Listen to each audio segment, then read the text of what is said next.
Good morning, guys. So shall we start? Good morning. हाँ जी, तो last class से हम कर रहे हैं कि हम लास्ट क्लास में क्या किया है, उसके आगे बढ़ रहे हैं। तो मैं एक बार कोड खोल रहा हूँ. This is what we have done. हम लोगों ने वेरिएबल्स डिफाइन करने सीख लिए थे, फंक्शंस के बारे में सीख लिया था, और हम लोग यहाँ थे फंक्शन डिक्लेरेशन हम लोगों ने सीखा था, फंक्शन एक्सप्रेशन की बात करके नेम्ड फंक्शन एक्सप्रेशन हम लोगों ने देखा थोड़ा सा, और आज हम ये एरो फंक्शंस करने वाले हैं. और जितना भी हम फंक्शंस से पढ़ रहे हैं उन सबको हम यूटिलाइज करने वाले हैं डॉम के लिए.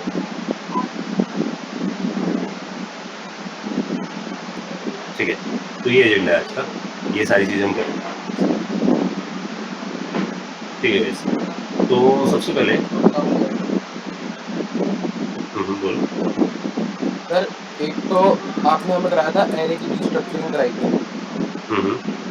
तो सर ऑब्जेक्ट की भी डिस्ट्रक्चरिंग होती है क्योंकि सर स्प्रेड ऑपरेटर तो दोनों पे ही लगता था. ऑब्जेक्ट की भी कराई थी दोस्त, भूल गए तो. उसमें करली ब्रैकेट से था सिंटैक्स. ठीक है, एक बार दोबारा पढ़ा. शायद यहीं पड़ा हो ऑब्जेक्ट डिस्ट्रक्चरिंग. मैं यहाँ कोड करता हूँ एक हम लोगों के सामने.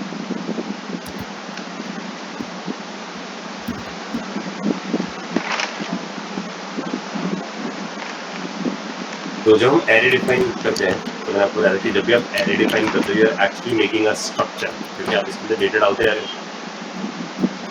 इतना भी डेटा है, एक ग्रुप हो गया, एक ARR के लिए. ठीक है, that is ARR is what it's your array. अब अगर मेरे को इसमें से कोई एलिमेंट निकालना है तब हम यूज करते हैं द वर्ड कॉल्ड डिस्ट्रक्चर. हम डिस्ट्रक्चर करते हैं, और डिस्ट्रक्चर करने के लिए हमें क्या करना पड़ता है उसको हम देखते हैं. अब अगर मैं जाकर यहाँ ऐसा लिखता हूँ, लेट से अगर मैं सिर्फ एरे प्रिंट कर दूँ तो आपको दिख रहा है ये स्ट्रक्चर्ड है और 6 एलिमेंट इसके अंदर है. अब मैं इसमें से अगर कोई एलिमेंट निकालता हूँ रिट्रीव करने के लिए बात करता हूँ, हमारे पास जो पुराना तरीका होता है वो ऐसा होता है कि हम यहाँ पर R लिखते हैं, फिर एरे ऑफ 0 करते हैं. तो इससे क्या हुआ, R में हमारे पास क्या आ गया, फर्स्ट एलिमेंट आ गया. फिर अगर मैं जाकर ऐसा लिखता हूँ AR ऑफ 1, इसका मतलब मैं उसके अंदर सेकेंड एलिमेंट निकाल लेता हूँ. जो शॉर्ट हैंड आज के वो वैसा है कि आप लिखो और यहाँ जाके स्पेसिफिक करो लेट से X और Y, और आपने यहाँ ARR लिख दिया. तो जैसे आप ये लिखते हो तो वो बिहाइंड द सीन क्या करता है, वो कहता है कि मेरे पास एक एरे क्रिएट हुआ है इस तरीके से, और उस एरे के इंडेक्सेस पे 0 पे 1 है, 1 पे 2 है, फिर 3 है, फिर 4 है, फिर 5 है, फिर 6 है, और यहाँ मेरे पास इंडेक्स है. अब जब आप ये लिखते हो XY, तो ये क्या करता है, एरे के 0th इंडेक्स के एलिमेंट को उठाता है, X में पुट कर देता है, फिर सेकेंड एलिमेंट को उठाता है, इसे Y में पुट कर देता है. इसको हम बोल रहे हैं कि हम असल में क्या कर रहे हैं, डिस्ट्रक्चर कर रहे हैं. और क्या कर रहे हैं, डिस्ट्रक्चर कर रहे हैं. इसका मतलब डिस्ट्रक्चर करने का मतलब ये हुआ कि हमने एलिमेंट्स निकाले इसमें से और इसके अंदर पुट कर दिए. हाँ जी, ये बात क्लियर है. तो ये होगी एरे डिस्ट्रक्चर. लेकिन अगर यही काम मैं ऐसे करता, मैं लिखता स्क्वायर ब्रैकेट और फिर लिखता X कॉमा कॉमा Y, ऐसा लिखता, तो क्या करता, ये X का पहला एलिमेंट यानी कि 0th एलिमेंट तो यहाँ डालता, फर्स्ट को हम बाईपास कर देते और सेकंड एलिमेंट यहाँ यानी कि ये आ जाता है, और इसके आगे आप लिख देते ARR. तो ये हो गई डिस्ट्रक्चरिंग हुई. लेकिन किसकी डिस्ट्रक्चरिंग है, ये एरे को आपने डिस्ट्रक्चर किया. और मैंने आपको बताया था ये फीचर ECMA 2015 से है, यानी कि हम उसे बोलते हैं ECMA 2015 को ही ECMA 6. ECMA 6 में ये फीचर क्रिएट किया गया. आई होप गाइस ये क्लियर है सबको. अब ये जो फीचर हम लोगों के पास क्रिएट हुआ है जो कि ECMA 6 यानी कि ECMA 2015 से आया है, जिससे हमने डिस्ट्रक्चर कर दिया, हम डिस्ट्रक्चरिंग ऑब्जेक्ट की भी कर सकते हैं जैसे हमने यहाँ पर किया. तो बस ये ध्यान रखना है, जब भी हम डिस्ट्रक्चरिंग एरे की करेंगे तो स्क्वायर ब्रैकेट में लिखेंगे. ठीक है, स्क्वायर ब्रैकेट का सिंटैक्स है. ठीक है, लेकिन जब हम ऑब्जेक्ट की करेंगे तो वो कर्ली ब्रैकेट वाला सिंटैक्स होगा. तो ऑब्जेक्ट की डिस्ट्रक्चरिंग, तो एक देखते हैं एग्जाम्पल, पहले से चलाते हैं इस एग्जाम्पल को, और यहाँ देखते हैं कि भाई हमारे पास X में क्या है. देखो X में 0th एलिमेंट आ गया, लेट्स से 1, और Y में हमारे पास क्या आ गया, that is a second element. ये हमें दिखना शुरू. लेकिन अगर मैं यही ऐसा लिखता X कॉमा कॉमा Y तो इसका मतलब अब क्या होता है हमारे पास, जैसे हम लोगों ने लिखा था कि 0th एलिमेंट तो x में आता, लेकिन सेकंड एलिमेंट जो आता, यानी कि सेकंड इंडेक्स का जो एलिमेंट है वो y में आता। वन फर्स्ट इंडेक्स के एलिमेंट को हम बाईपास कर देते हैं इसके पास। अब मैं यहाँ जाता हूँ, यहाँ जाके ARR लिखते हैं और x को प्रिंट कराते हैं और y को प्रिंट कराते हैं। तो y में हमारे पास कौन सा आ रहा है, सेकंड इंडेक्स वाला एलिमेंट। ये क्लियर हो गया। अब इसके साथ साथ हम देखते हैं, ये तो थी एरे की डिस्ट्रक्चरिंग। अगर हम ऑब्जेक्ट की डिस्ट्रक्चरिंग करते हैं, ऑब्जेक्ट बनाना हम लोगों ने सीखा था, वैर ओबीजे लिखा जाए इक्वल्स टू और इसके आगे करली ब्रैकेट लगा जाए, और ये एक ऑब्जेक्ट हम लोगों ने बिल्ड कर दिया। तो सपोज ये ऑब्जेक्ट क्रिएट हुआ, तो हमें ये ध्यान रखना है कि जब ये ऑब्जेक्ट क्रिएट हुआ मेमोरी में, तो हमारे पास कुछ ऐसा हुआ है कि मेमोरी क्रिएट हुई, उसके अंदर आईडी में 1001 आया, नेम में राम स्टोर हो गया, और सैलरी में 9999 स्टोर हो गया, और इसका एक एड्रेस दे देते सपोज 66।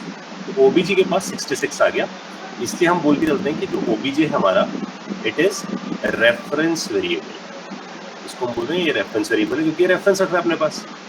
तो यहाँ तक तो हमें क्लियर है।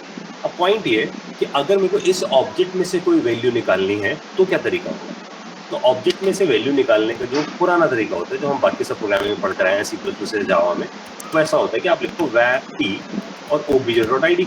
तो क्या करेगा obj.id, बेसिकली क्या कर रहा है, ये कह रहा है कि मैं 66 एड्रेस पे जाऊंगा, उस पे से जाकर बिकॉज मैं एड्रेस पे पहुंच जाऊंगा, तो मैं इसमें से आईडी निकाल लूंगा और उसे ग्रैब करके टी में डाल दूंगा। तो टी के पास क्या होगा, टी के पास वैल्यू होगी, यानी कि 1001 होगा। ये हमें दिखना शुरू हो जाएगा यहाँ पर 1001, ट्रेडिशनल स्टाइल, पुराना वाला स्टाइल, वैल्यू निकाल के। ठीक है, ये हमारे पास आ गया, टी को प्रिंट करा के देखो 1001 आ गया हमारे पास, तो सही काम कर रहा है। अब बात आती है कि इसको डिस्ट्रक्चर करते, नया तरीका क्या है डिस्ट्रक्चर करने का।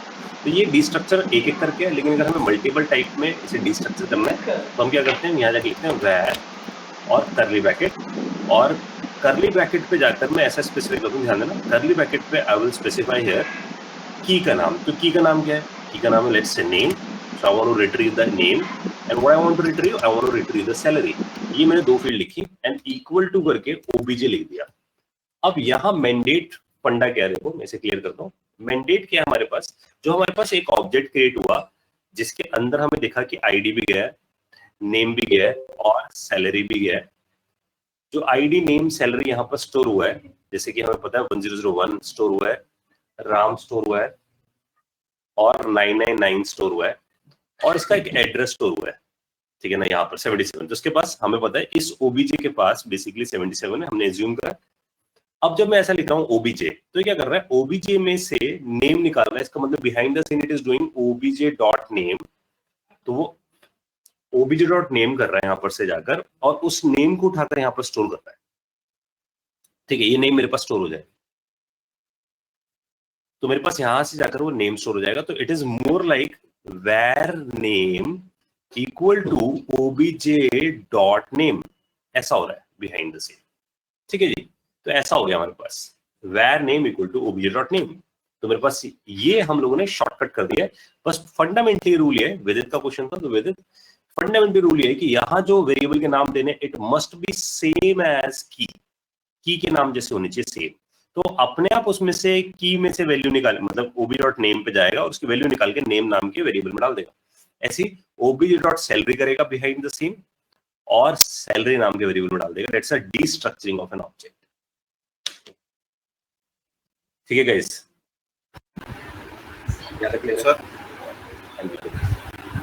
सर इसमें अगर मुझे जो प्रॉपर्टी निकल के आ रही है ऑब्जेक्ट की, अगर उसको कुछ और नेम देना है, मतलब इसके मतलब जो ओरिजिनल में है उसके अलावा कुछ, हाँ नहीं तरीका ना, तो हमें मैनुअल तरीके में आना है। तो जैसे अभी से मैंने कर दिया, देखिए हम नेम में नेम आ गया, सैलरी में सैलरी आ गया। ठीक है, लेकिन अब अगर मेरे को नेम डिफरेंट करना था तो मेरे लिए फिर तरीका है आप ट्रेडिशनल स्टाइल को ऐसा करो, तभी आप डिफरेंट वेरिएबल में से डालकर आ सकते हो। लेकिन डीस्ट्रक्चरिंग का रूल ये है कि नेम वही होना चाहिए जो की का नाम है। ठीक है, आई होप साइली क्लियर हो गई बात। तो डीस्ट्रक्चरिंग का रूल है, वरना फिर आपको पुराने वाले तरीके में जाना पड़ेगा। ठीक है गाइस, ये क्लियर हो गया हमें डीस्ट्रक्चरिंग। तो डीस्ट्रक्चरिंग इन एरे समझ लिया हमने, एंड डीस्ट्रक्चरिंग इन ऑब्जेक्ट समझ लिया हम लोगों ने। ठीक है, ये ECMA 6 के फीचर है दोनों। तो आगे बढ़ते हैं गाइस हम लोग ना। तो अब जो हम बात पढ़ रहे हैं यहाँ पर, वो पिछली क्लास में हम लोगों ने पढ़ा था फंक्शन डिक्लेरेशन का फंडा, ठीक है। फंक्शन को बनाने का तरीका एक था, और एक फंक्शन एक्सप्रेशन, यानी कि अगर हमें नेस्टेड फंक्शन बनाने हैं तो फंक्शन एक्सप्रेशन से बना सकते थे। अब बात करते हैं नेम्ड फंक्शन एक्सप्रेशन की।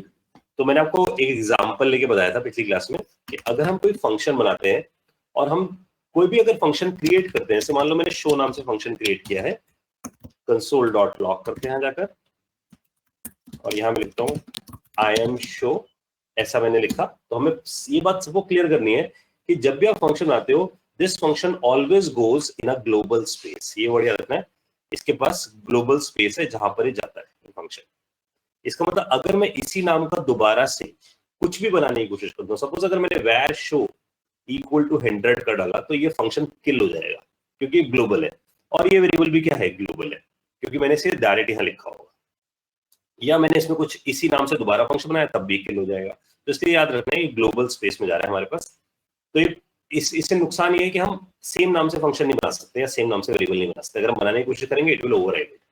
तो अब अगर मैं जाकर पहले यहाँ टाइप ऑफ शो दिखा रहा हूँ आप लोगों को, तो this is a function and I am calling it, ये कॉल हुआ हमारे पास। और ये बात हमें समझ आई कि फंक्शन डिक्लेरेशन हमने स्टाइल से बनाया है because it is goes inside a global. अब ग्लोबल का मतलब थोड़ा समझ लेते हैं, ग्लोबल का मतलब क्या है।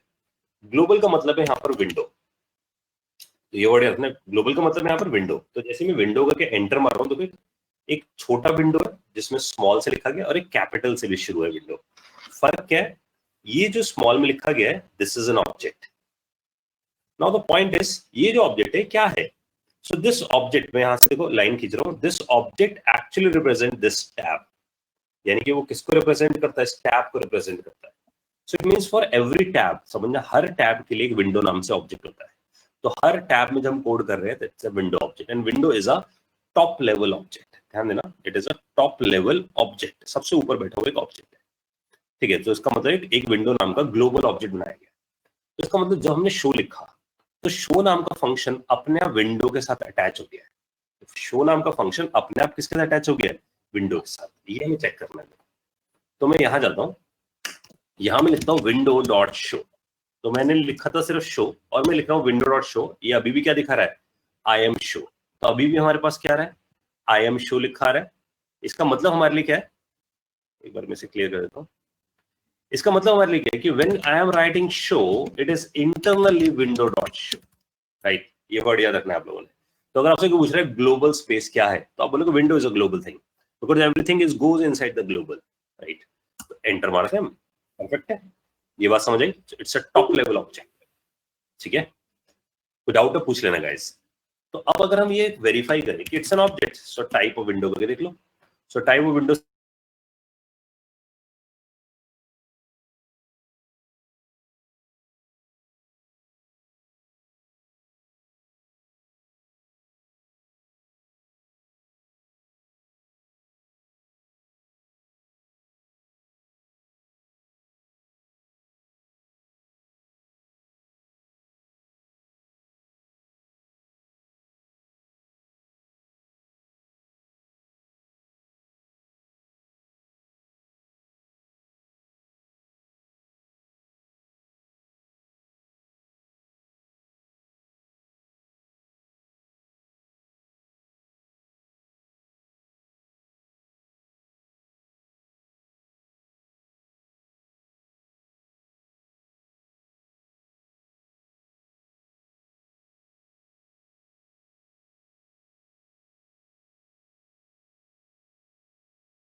This conference will now be recorded.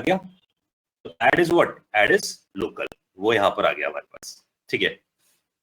एक मिनट गाइस, मैंने जैसे हमारा सेशन स्टार्ट हो जाता है मैं मीटिंग लॉक कर देता हूँ यहाँ पर, ठीक है, क्योंकि कभी कभार कुछ अनवांटेड यूजर्स भी आ जाते हैं इसके अंदर। तो आप में से कोई अगर लॉग आउट हो जाता है बाई चांस, तो वो एक टाइम हमको पिंग कर दे, मैं फिर अनलॉक कर देता हूँ उस मूवमेंट पे। अच्छा, तो calci is what? Calci is my function, है ना। अब इस फंक्शन को जब ये मेमोरी में गया स्टैक में, तो अपने साथ लोकल वेरिएबल को भी ले गया। लोकल वेरिएबल कौन है? ऐड है, इसको ले गया। अब ये फंक्शन चल जाता है, देखो यहाँ जाके खत्म हो जाता है। जब ये खत्म हो जाता है तो खुद को तो खत्म करता ही है, साथ में लोकल वेरिएबल को भी खत्म कर देता है, यानी कि ऐड को भी खत्म कर देता है। तो इससे समझ आया कि भाई ऐड तो बाहर कभी एक्सेस होगा ही नहीं। ऐड कभी बाहर एक्सेस नहीं होगा, तो उसका सिर्फ एक ही तरीका है कि आप ऐड को रिटर्न कर दो। वर्ड याद रखना, ऐड को क्या कर दो? रिटर्न कर दो उस मूवमेंट पे। चेक करते हैं देखो इस बात को। तो यहां हमें समझ आया कि जैसे ही हम कैल्सी और कॉल लगाएंगे, देखना जरा, तो अभी मैं ऐड को रिटर्न नहीं कर रहा हूँ, मैं आपको सिर्फ दिखा रहा हूँ कि जैसे हम कैल्सी और कॉल लगाएंगे the problem start, because we can not call add. Because add को अगर हम कॉल लगाने की बात करें, देखने की कोशिश करें हम ऐड को, तो बता रहा है add is not defined, because add का स्कोप कहां तक है? सिर्फ कैल्सी तक का। लेकिन हम कैल्सी को देखें तो कैल्सी तो ग्लोबल में, तो वो हमें दिखता है। सबको बात समझ आ रही है? वो ग्लोबल में, वो हमें दिखता है। नाउ द प्रॉब्लम स्टार्ट्स कि भाई अब क्या करेंगे, हमें ऐड कैसे मिलेगा? तो ऐड को हमें बाहर निकाल के लेकर आना होगा। इसलिए आपको कॉलेज में पढ़ाया था रिटर्न का वर्ड। तो रिटर्न का मतलब समझो कि रिटर्न जब हम लिखते हैं तो हम फंक्शन से बाहर तो आते हैं, लेकिन साथ में उस वैल्यू का भी स्कोप बढ़ा देते हैं। इसका मतलब जब मैं यहां लिख रहा हूं रिटर्न ऐड, तो अब ये मेरे पास बाहर निकल कर आ गया। अब जब ये मेरे पास बाहर निकल कर आया है इस मूवमेंट पे, तो आप यहां जाके चेक करो, where e equals to कैल्सी। जैसी मैंने ये लाइन लिखी तो ई में मेरे पास क्या आ गया? फंक्शन आ गया। ध्यान से देखना, ई में मेरे पास क्या आ गया? फंक्शन आ गया, क्योंकि वो उस स्कोप से बाहर निकल कर मेरे पास आ गया। टाइप ऑफ ई करके देखा जाए तो it is saying I am a function, and then you do this thing e call. तो देखो यहाँ पर हमारे पास ई कॉल हो गया, ठीक है। तो ई कॉल होने का मतलब क्या? ऐड कॉल हो गया। यहां तक आई होप सबको बात क्लियर हुई हो। यार ये हुआ क्या कि भाई अगर हमने फंक्शन को बाहर निकालना है तो क्या करना होगा? हमें उसे रिटर्न कर देना। और हम एक फंक्शन के अंदर कितनी फंक्शन नेस्ट भी कर सकते हैं, बिकॉज ये फंक्शन प्रोग्रामिंग है, हम नेस्ट कर सकते हैं कितनी function. So I can do this thing, I can do create subtract and then I will say function, then I will say return.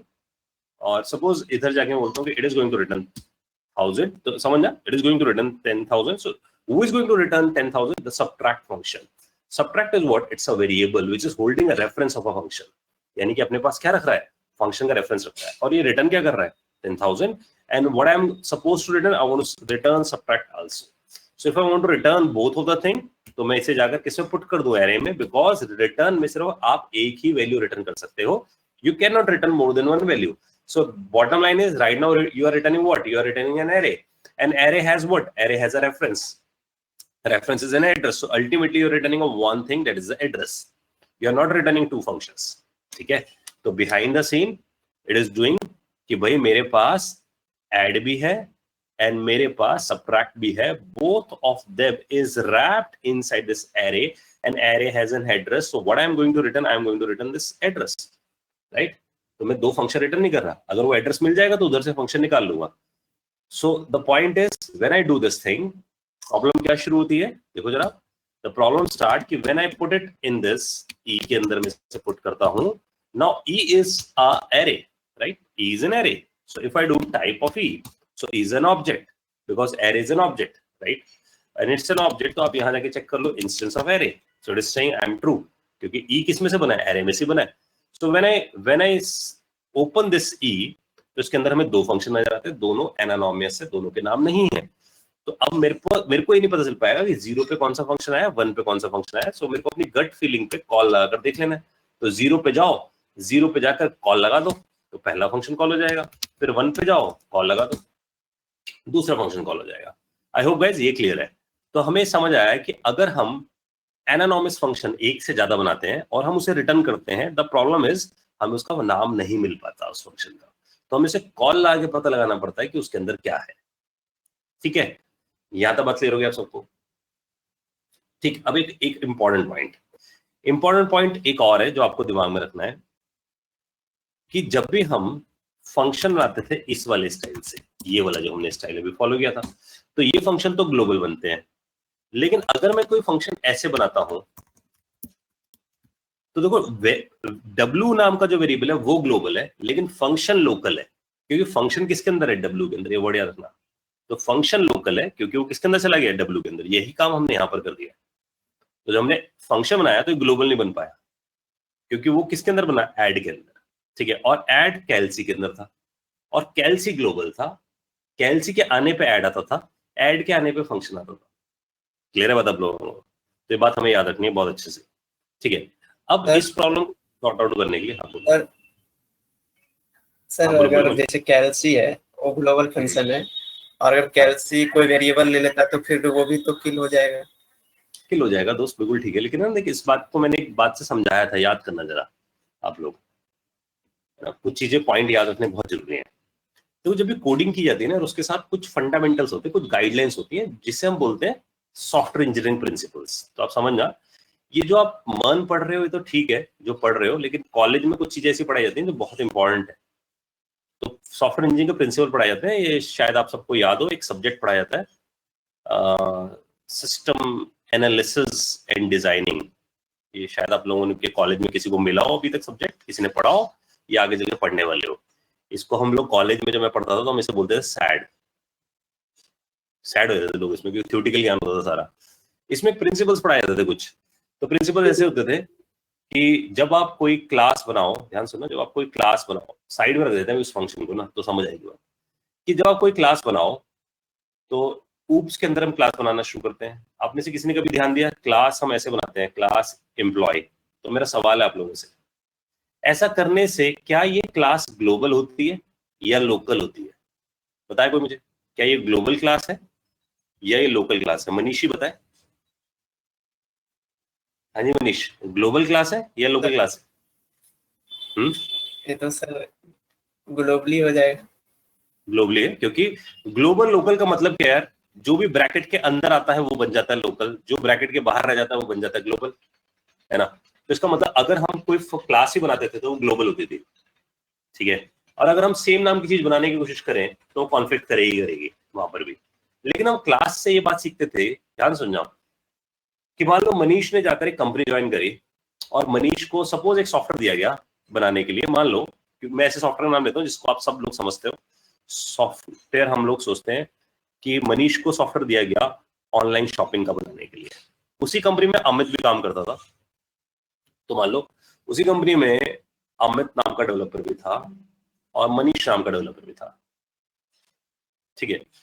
और अमित को फंक्शनैलिटी रखी थी कि भाई अमित शॉपिंग के अंदर जितने ऑर्डर्स आएंगे ना उसको मैनेज करने का काम अमित का है। तो समझना जरा, बिकॉज अमित तो बीटेक करा हुआ बंदा है या एमसीए करा हुआ बंदा है, ऐसे ही मनीष भी बीटेक वाला बंदा है, एमसीए करा हुआ बंदा है ना। तो प्रॉब्लम क्या है? प्रॉब्लम ये कि ये सब टेक्निकल लोग सिर्फ टेक्निकल भाषा समझते हैं, जैसे कि एनानॉमस फंक्शन ना लो, फंक्शन एक्सप्रेशन ना लो, ऐसी बातें समझते हैं। लेकिन जो कस्टमर है हमारा, कस्टमर हमारी एक भी भाषा नहीं समझता, क्योंकि कस्टमर जो यूजली होता है वो बीटेक करके नहीं बैठा होता है ना, वो इंजीनियर नहीं है। तो इसका मतलब वो कैसा बंदा है? वो प्रोबेबली कोई बिजनेस बंदा है, बिजनेस वाला बंदा है, तो और नेचुरल है एमबी जैसा कोई बंदा है। और एमबी जाकर हमें कुछ नहीं समझा सकता, क्योंकि वो सिर्फ जनरल इंग्लिश में बात करता है हमसे, ठीक है। हम लोग बड़ी बड़ी वर्ड यूज कर लेते हैं, encapsulation, class, object, function, inheritance, ऐसी बातें करते हैं। तो अगर हम उसके सामने ऐसी बातें करेंगे वो सोचेगा पागल बंदा है, पता नहीं किस भाषा में बात करता है। तो कस्टमर को कभी भी हम लोगों से नहीं मिलाया जाता, क्योंकि हम मिलाएंगे तो हम उटपटांग इंग्लिश में बात करेंगे। तो उटपटांग English is the technical English. समझ पा रहे हो मेरी बात? जैसे कि आप किसी कार के शोरूम पे जाओ और आप पूछोगे यार ये कार का फीचर क्या है, तो एक सेल्समैन होता है, ध्यान समझो, एक सेल्समैन बैठा होता है जो आपको समझाता है आपकी भाषा में कार की बात। लेकिन जिस बंदे ने कार बनाई हो उसे नहीं बिठाया था शोरूम पे। अगर उसे बिठाया है तो वो क्या करेगा? वो बोनेट खोलेगा, इंजन के बारे में बताना शुरू करेगा आपको, उसकी हॉर्स पावर के बारे में बताना शुरू करेगा, उसके अंदर की चीजें, वायरिंग के बारे में बताना शुरू कर देगा, जिसे आप नहीं समझ पाओगे, आपको पागल लगे, मेरे को समझा नहीं रहा अच्छे तरीके से। इसलिए कंपनी में भी सेल्समैन है, सेल्समैन बंदा है जो एमबीए है, वो असल में रिक्वायरमेंट लेकर आता है, समझना, रिक्वायरमेंट लेकर आता है, उस रिक्वायरमेंट को डॉक्यूमेंट करता है। डॉक्यूमेंट करने के बाद हम इंजीनियर्स को देते हैं, हम उस डॉक्यूमेंट को पढ़ते हैं, उस डॉक्यूमेंट को पढ़ने के बाद हम अपनी फंक्शनैलिटी बनाते हैं। तो समझना इस बात का क्या लिंक है उस बात से। तो अमित ने सोचा कि मैं ऑर्डर की फंक्शनैलिटी बनाता हूँ, मनीष को बोला गया कि भाई ऑर्डर की नहीं, आप जाके सेल्स की फंक्शनैलिटी बनाओ, यानी कि सेल्स फिगर्स दिखाओ मुझे कि भाई हमारी कंपनी में कितनी सेल्स हो रही है, मैं ऑर्डर पे काम कर रहा हूँ, तो ऑब्वियस सी बात है, नेचुरल है, मैं क्लास बनाऊंगा ऑर्डर की। Manish is not interested to build order class, Manish is more interested on class account बनाने में, कि भाई मैं तो अकाउंट बताऊंगा कि कितने ऑर्डर्स हमारे पास आए हैं। तो इसका मतलब account class is a different functionality, order class is a different functionality. तो दो डेवलपर एक फंक्शनैलिटी पे काम नहीं करके अलग अलग फंक्शनैलिटी पे काम कर रहे हो। तो अब ये ग्लोबल होने के बावजूद आपस में कॉन्फ्लिक्ट नहीं होते। तो अगर मान लो कोई तीसरा डेवलपर आता है जो कहता है मैं कस्टमर के ऊपर काम करता हूँ, मैं कस्टमर की क्लास बनाता हूँ कि कौन से कस्टमर क्या ऑर्डर देते हैं। चौथा डेवलपर आता है कहता है मैं प्रोडक्ट नाम की क्लास बनाता हूँ जिसमें मैं प्रोडक्ट्स पे काम करता हूँ। पांचवा डेवलपर आता है कहता है मैं कार्ड की क्लास पे काम करता हूँ। तो आप समझ, सारे डेवलपर किस पे काम कर रहे हैं, अलग अलग क्लासेस पे। तो इसलिए फंक्शनैलिटीज को हम बोलते हैं कि फंक्शनैलिटी जो है वो अलग अलग डेवलपर्स बनाते हैं, सेम नहीं बनती फंक्शनैलिटी। ये बात सबको समझ आ रही है ना। और फंक्शनैलिटी को हम हमेशा नाउन वर्ड से डिपिक्ट करते हैं। तो जैसे कि मैंने कैलसी बनाया था, कैलसी इज फॉर द कैलकुलेटर, तो अगर मेरा कोई और दूसरा डेवलपर होगा तो शायद वो ईएमआई कैलकुलेटर बना रहा होगा, ठीक है, ईएमआई निकालने का कैलकुलेटर बना रहा होगा। सपोज कोई और डेवलपर साइंटिफिक कैलकुलेटर बना रहा होगा। तो it means they what they are building the functionality, and functionality is called known, ठीक है जी। लेकिन इस फंक्शनैलिटी के अंदर, कैलकुलेटर के अंदर ऐड नाम का फंक्शन हो सकता है, ईएमआई के अंदर भी ऐड नाम का फंक्शन हो सकता है, और साइंटिफिक कैलकुलेटर के अंदर भी ऐड नाम का फंक्शन हो सकता है। तो ये जो ऐड होंगे, this add function is called verb. ये हमारा क्या है, वर्ब है। और ये जो मेरे पास वर्ब है, ये मैं रखूंगा नेस्टेड, समझना, इसके अंदर ये वाला वर्ब इसके अंदर, ये वाला वर्ब इसके अंदर, तो ये ग्लोबल नहीं बने ना कभी भी। तो इनके कॉन्फ्लिक्शन होने के चांसेस क्या है, ना के बराबर। मनीष, ये बात समझ आई है? तो this is the design principle कि अब मैं कभी भी ऐड नाम के फंक्शन, इसका मतलब याद रखना, कोई भी फंक्शन जो वर्ब लगता हो, फंक्शन वर्ब क्या होते हैं, कैलकुलेट सैलरी, ध्यान से देखो, वर्ब है, एक्शन है ना। वर्ब का मतलब क्या होता है, एक्शन। इंग्लिश की बात कर रहा हूँ जनरल। तो add is a verb, subtract is a verb, multiply is a verb, लेकिन calci is not a verb, customer is not a verb, product is not a verb. तो ये बात समझो, इस तरीके से काम करते हैं हम लोग। इसलिए आप ध्यान देना, जब मैं कोड कर रहा हूँ, तो जब मैंने कैलसी नाम का फंक्शन बनाया था, उसे कैपिटल लिखा था। जब भी नाउन लिखे जाते हैं कैपिटल में लिखे जाते हैं। तो आज से जावा में देख, जावास्क्रिप्ट में देखना, एरे कैपिटल है तो उन्हें पता है नाउन है, समझ रहे हो। लेकिन उसके अंदर जो फंक्शन होंगे, जैसे मैं उसके अंदर के फंक्शन दिखाता हूँ, तो आप देखो उसके अंदर जो फंक्शंस है एरे के अंदर, ये सब छोटे छोटे फंक्शंस है, स्मॉल में लिखे हैं, because these are the verb. तो वर्ब जो हो सकते हैं, फाइंड, फाइंड एरे में भी फाइंड किया सकता है, ऑब्जेक्ट में फाइंड किया सकता है। तो उन्हें पता है कि भैया इसके अंदर नेस्टेड रखना है, उसे कभी ऊपर नहीं रखना, बिकॉज इट्स अ वर्ब। समझना ये बात है। तो इस तरीके से काम किया जाता है। तो हमारे पास कुछ फंक्शन ग्लोबल बनाए जाते हैं, और कुछ फंक्शंस कैसे बनाए जाते हैं, लोकल बनाए जाते हैं, और लोकल हमेशा वर्ब बनाए जाते हैं। ठीक है, क्लियर है सबको? आई थिंक ये सबका डाउट क्लियर हो गया होगा इससे। तो अभी तक वापस हम जाएं, तो हमने कैलकुलेटर बना लिया, कैलकुलेटर में हमने फंक्शन बना लिया, फंक्शन हमने बना लिया, फंक्शन बन गया एनोनिमस, एनोनिमस का स्कोप लिमिट रखा और उसे रिटर्न कराया, रिटर्न करा के प्रॉब्लम समझ आई कि फंक्शन तो बन गए, दो फंक्शन बिल्ड हो गए, दोनों एरे में गए, और एरे में जाके उनका नाम नहीं पता था, तो हमने तुक्का लगाया कॉल लगाने के लिए, क्योंकि हमें नाम नहीं दिख रहा था। तो इसका जो क्लीनर वर्जन है, इसी का जो क्लीनर वर्जन हमें सिखाया जाता है, वापस जाते हैं हम कैलसी पे, सिखाया जाता है कि इसके आगे आप नाम दे दो, that is called named functions. ये कैसे फंक्शन है हमारे पास, नेम्ड फंक्शन, ठीक है। तो इसको हम नाम देते हैं कि when we do this thing, so this add is what, it is a named expression function. वो सिर्फ एक्सप्रेशन फंक्शन था, यानी कि एनोनिमस था, इसके पास नाम भी है, ऐसे सेम इसके लिए। कोई डाउट है पूछना गाइस? यहां तक क्लियर है? अब जब मैं ऐड और सब्ट्रैक्ट को रिटर्न कर रहा हूं, तो ऐड के पास भी अपना नाम है, सब्ट्रैक्ट के पास भी अपना नाम है, लेकिन इंपॉर्टेंट बात ये जो ऐड है दैट इज अ लोकल, क्योंकि वो सिर्फ इस वेरिएबल के अंदर आया है। इसका स्कोप भी क्या लोकल है, ये भी ग्लोबल नहीं है, ठीक है। बात याद रखनी आप लोगों ने, क्योंकि वो किसके अंदर असाइन हुआ, इस वेरिएबल के अंदर, तो उसका जो स्कोप है वो इस वेरिएबल तक है। हाँ जी सर, ये जो हाँ जी, ऐड है, बोलो। ऐड और फंक्शन ऐड है, क्या दोनों का नेम सेम रखना होगा या मैं इसको चेंज कर सकता हूँ? कुछ भी बदल दो, जरूरी नहीं है, कुछ भी नाम दे दो इसका, क्योंकि इसका स्कोप लोकल है। अगर मैं इसे ऐड 1 भी कर दूं तब भी कोई प्रॉब्लम नहीं, सब्ट्रैक्ट 2 भी कर दूं तब भी कोई प्रॉब्लम नहीं, क्योंकि ये तो हमने सिर्फ नाम दिए से टेम्पररी, लेकिन वो गया किसके अंदर है, ऐड के अंदर। इसका मतलब ये जो नाम है, it is not accessible outside, ये कहीं बाहर एक्सेस नहीं हो सकता, क्योंकि उसका स्कोप, ये बात ध्यान है, उसका स्कोप कहां तक है, ऐड तक। ये बात बिल्कुल नई नहीं है, ऐसा है। एक्स में 10 डाला, मुझे मनीष बताना 10 को एक्सेस कैसे करोगे? अगर 10 को एक्सेस करना है तो x के थ्रू, तो सेम बात है, इस फंक्शन को कैसे एक्सेस करोगे, ऐड के थ्रू, चाहे इसका नाम जो मर्जी दे दो। तभी मैं बोल रहा हूँ उसका स्कोप लिमिटेड हो गया है, क्योंकि उसका स्कोप कहाँ तक रह गया, इस वेरिएबल तक रहेंगे। ठीक है, तो देखो हम फर्क क्या हुआ, फर्क बहुत बड़ा हो गया ना। देखो यहाँ जो हमने दिया है इसका इट्स अ नेम, कि यहाँ इसका नाम है ऐड है, इसका नाम है सब्ट्रैक्ट है। अब फायदा मुझे क्या मिलता है, देखना आप जरा, फायदा ये मिलता है कि जब मैं ई लिखता हूँ और कैल से लिखता हूँ, तो पहले पुराने वाले ई को देख कर आओ जरा। जो पुराना वाला ई था जिसमें गया तो था, लेकिन उसका नाम नहीं आ रहा था उसके आगे, बिकॉज उसका नाम रिकॉग्नाइज नहीं था मेरे पास। लेकिन अब मेरे पास जब मैं ई को खोलता हूं, तो जैसे ही मैंने इसे खोला, देखो आप, इसके पास क्या आ गया है, नाम आ गया। एटलीस्ट अब आई कैन आइडेंटिफाई कि 0 पे क्या पड़ा है, 1 पे क्या पड़ा है। तो इसका मतलब व्हेन माय फंक्शन, जो आउटर फंक्शन है, it is going to return so many functions, so I must know कि इनके अंदर कौन सा फंक्शन है, यानी कि ये जो नाम आ रहे हैं मेरे पास, इनके अंदर फंक्शन कौन सा है, ताकि आई कैन आइडेंटिफाई। अब मुझे पता है कि जब मैं E0 लिखता हूं तो इट इज एन ऐड, और मैं इसे कॉल लगा लेता हूं। क्लियर हो रही बात है?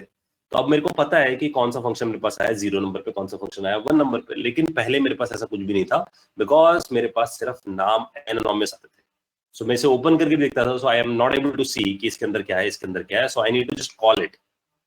तो मैं ब्लाइंड कॉलिंग कर रहा था, अब एटलीस्ट मैं ब्लाइंड कॉलिंग नहीं कर रहा, इसलिए दैट्स व्हाई दे हैव। उनको खोलते तब तो नाम आते ही है। क्या चीज?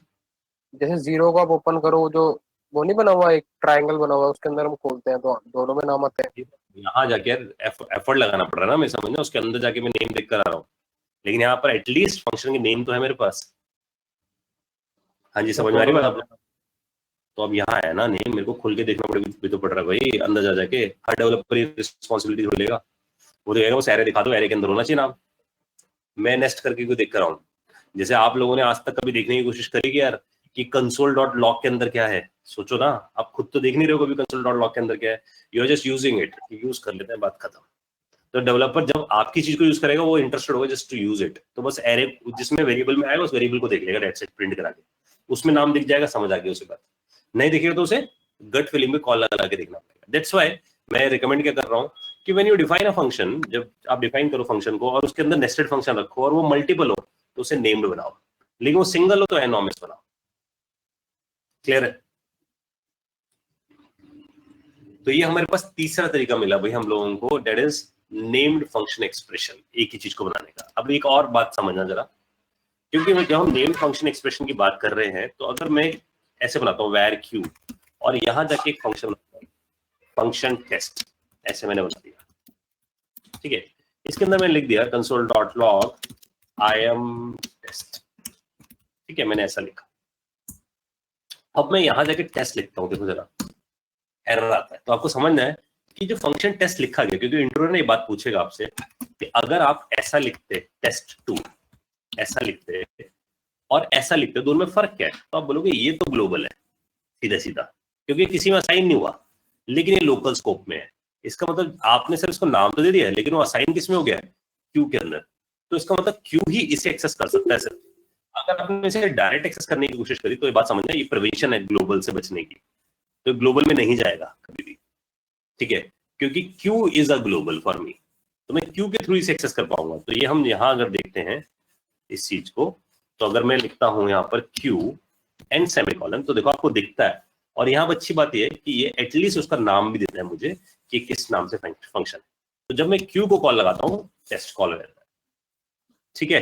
तो आपको ये बात याद रखनी है कि named function expression global name space में नहीं आ पाते, क्योंकि वो असाइन किस में होते हैं? वेरिएबल में, तो उनका स्कोप कहां तक रहता है? सिर्फ उस वेरिएबल तक। लेकिन जब आप फंक्शन डिक्लेरेशन करते हो तो वो ग्लोबल बनते हैं। तो इसलिए मैंने आपको एक बात भी समझाई थी पिछली क्लास में, वो भी आपको याद रखनी है कि अगर मैं कोई फंक्शन बनाता हूँ test1 और उसे पहले कॉल लगाता हूँ, बनाता बाद में हो, तो आपको समझना ये है कि जब हम स्टोर एरर हो रहा फंक्शन से है, पता नहीं मेरे पास हो रहा है, बनाते हैं कि फंक्शन को ऐसे करके, हाँ यार थोड़ा सा स्लो चल रहा है, हाँ मुझे भी थोड़ा सा पता चल रहा है कि स्लो है यार, नेट की स्पीड का, नेट की गो टू आवाज नहीं हो रही है, बाकी सब के नहीं सर बिल्कुल वो बस बहुत ज्यादा कट रही है, बहुत ही ज्यादा डिस्टर्बेंस बहुत था। आवाज कट रही है सर। आज के नहीं सर।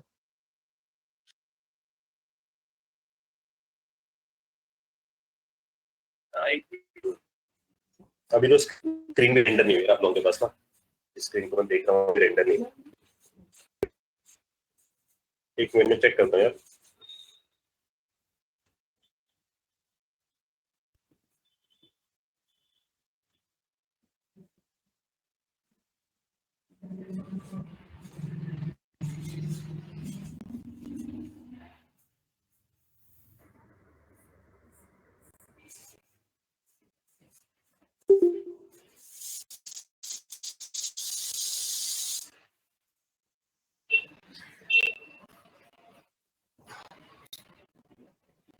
स्पीड तो ठीक ठाक आ रही है मेरे पास,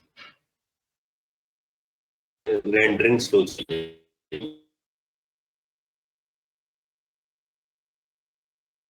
अभी भी वॉइस ब्रेक हो रही है, अब तो आई नहीं रही शायद।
एक बार मैं एग्जिट करके वापस आता हूँ इस पे ना, विदित मैंने ऑर्गेनाइजर बना दिया तुम्हें ना,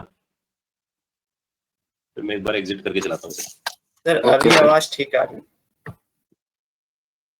ठीक आ रही है? यार ये ना गो टू मीटिंग का चक्कर है, गो टू मीटिंग है ना, बीच बीच में 90% पहुंच जाता है। सर अभी क्लियर है वगैरह ये इसकी वजह सर, क्लियर। माइक वापस आए। हाँ जी वापस आए, मैं कोड की तरफ। तो मैं ये बात समझा रहा था आप लोगों को कि when I am writing this, ये जब टेस्ट लिख रहा हूं मैं यहाँ पर, so when I am writing test 1 तो मैं इसे कॉल लगा रहा हूँ देखो, लेकिन when I am writing this function test 1 तो ये क्या करता है, ये अपने आप इस फंक्शन को होस्ट कर देता है ऊपर। ये नेचर है फंक्शन डिक्लेरेशन का। तो आपको वर्ड याद रखना है कि फंक्शन डिक्लेरेशन अपने आप को होस्ट कर देता है ऊपर, ठीक है। तो इसका मतलब इसे बोलते हैं फंक्शन होस्टिंग, क्योंकि वो ग्लोबल स्पेस में तो वो अपने आप को ऊपर ले जाता है यहाँ पर, और टेस्ट 1 को फिर कॉल लगा देता है। तो इसका मतलब ये लाइन एग्जीक्यूट होती है परफेक्टली। तो जो हम इसे चलाते हैं यहाँ से देखो, जैसे हमने इसे यहाँ से एंटर मारा, ये चला आई एम टेस्ट 1, ठीक है। तो ये कंसेप्ट आपको याद रखना है इंट्रो के पर्पज से। लेकिन अगर यही चीज मैं करता हूँ इस वाले स्टाइल में, where g equal to function test 2, और यहां लिखता हूं मैं console dot log I am test 2, ऐसा मैंने लिखा, and I will do this thing. ध्यान देना, मैं यहां जाकर g को कॉल लगाने जा रहा हूं। सो आई एम कॉलिंग हियर कि भाई मैं g को पहले कॉल लगा रहा हूं, जो कि डिक्लेयर बाद में हो रहा है। तो इस केस में एरर मार देता है मुझे, देखो कहते हैं g is not a function. तो आपको समझना ये कि जब भी आप एक्सप्रेशन वाले स्टाइल में, चाहे वो नेम्ड एक्सप्रेशन हो या एनानॉमस वाला हो, ठीक है, वो नेवर होस्ट, यानी कि वो कभी नहीं होते होस्ट, वो वहीं से डिक्लेयर होते हैं, क्योंकि उनका स्कोप वहीं से डिफाइन होता है जहां से वेरिएबल डिफाइन होता है। तो इसलिए आपको समझना है कभी भी होस्ट नहीं होंगे, कभी ऊपर नहीं जाएंगे। हाँ जी गाइस, ये बात क्लियर है सबको? ठीक है। तो ये इंट्रो पर्पस के लिए आपको याद रखना है कि when you define like this, it never be host.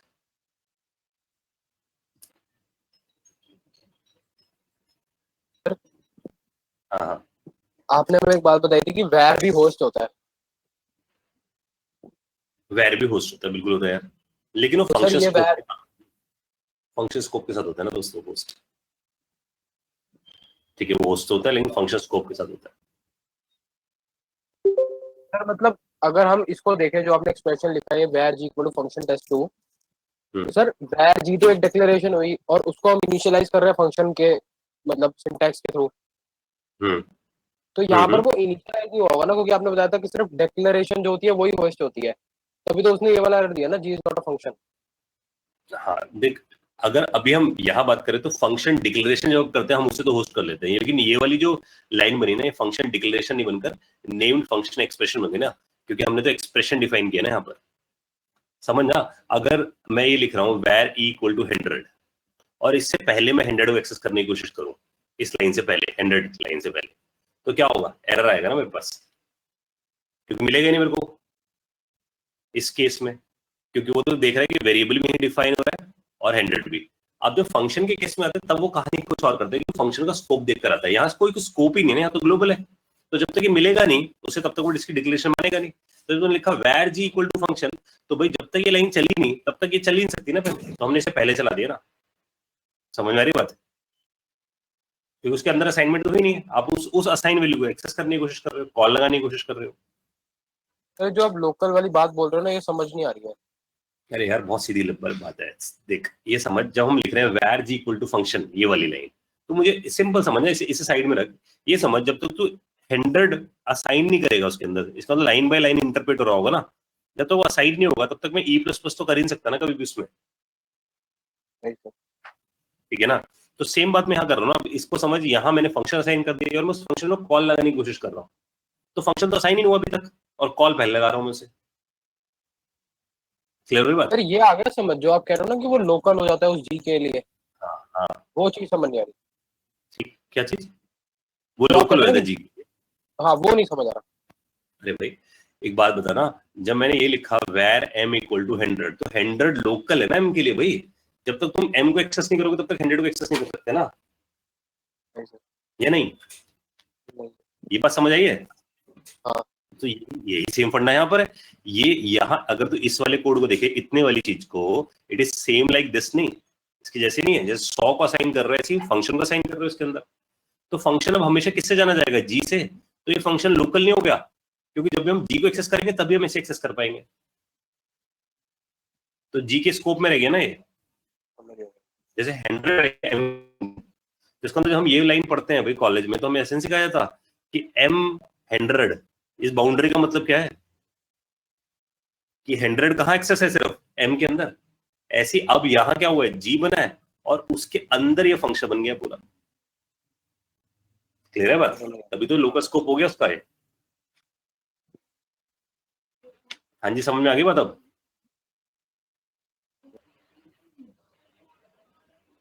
Hello ji sir आ गया। ठीक है जी, हाँ जी आगे बढ़े सर, यहाँ तो सबको क्लियर है? तो हमें ये बात समझ आ गई, 3 तरीके की वैरायटी समझ आ गई, इंपॉर्टेंट बात तो ये 3 तरीके की वैरायटी सीख ली आपने फंक्शन को बनाने के लिए। यहाँ तक देखो किसी को डाउट है पूछ ले, क्योंकि हम चौथी वैरायटी पे जा रहे हैं जो कि आई है कब से, ES6 से, यानी कि 2015 से, और ये बहुत ज्यादा पॉपुलर है, सबसे ज्यादा यूज होने वाली वैरायटी।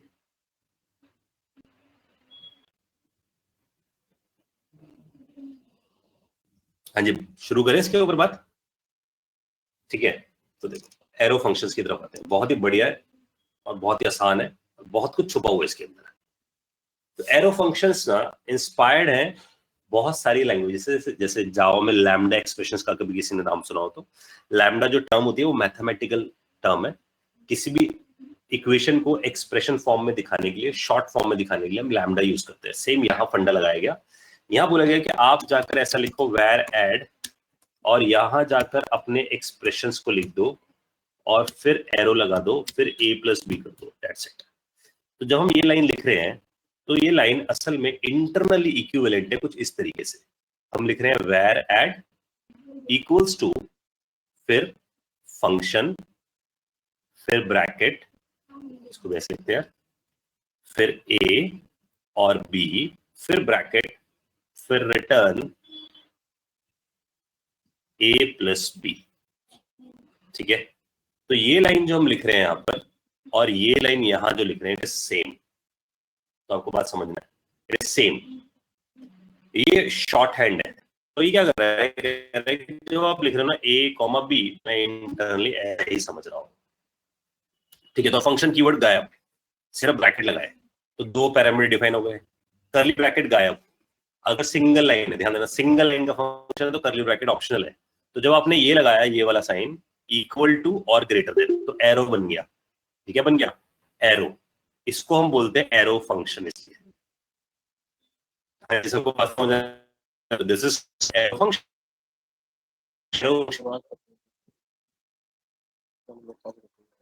वॉइस नहीं आ रही था। लाइक ब्रैकेट, लेकिन ए सर वॉइस लैग हो गई। वॉइस चली गई। A plus B it in return A.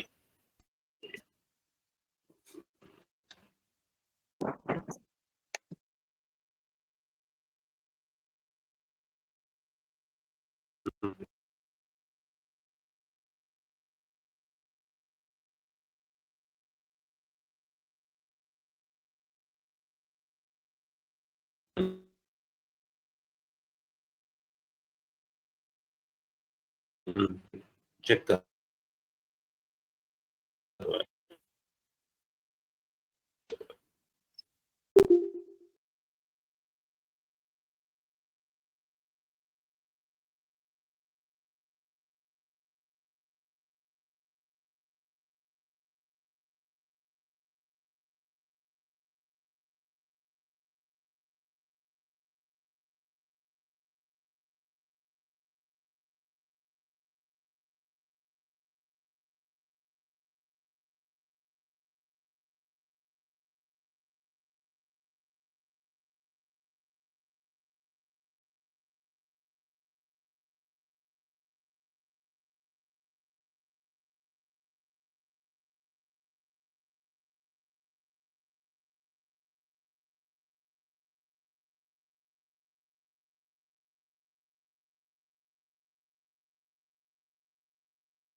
हाँ जी गाइस, अभी आवाज ठीक आ रही है?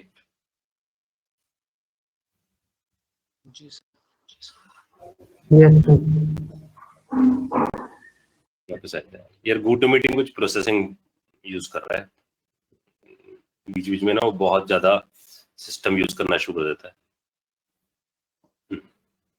तो कभी कभार बीच में जाएगी आवाज, तो फिर हम, आप मुझे बता देना, मैं पॉइंट रिपीट कर दूंगा।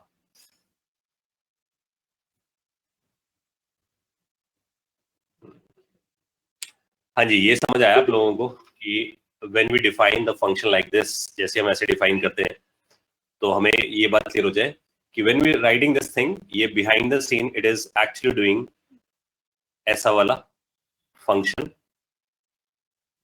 N A, B and bracket and return A plus B, ऐसा करके आएगा। ठीक है, ये बात हमें ध्यान रखनी है। So when we are writing this thing, this function is entirely optional हो गया, function keyword लिखना। Return it is doing implicitly, implicit है guys return। guys किसी का माइक ऑन है, बंद कर।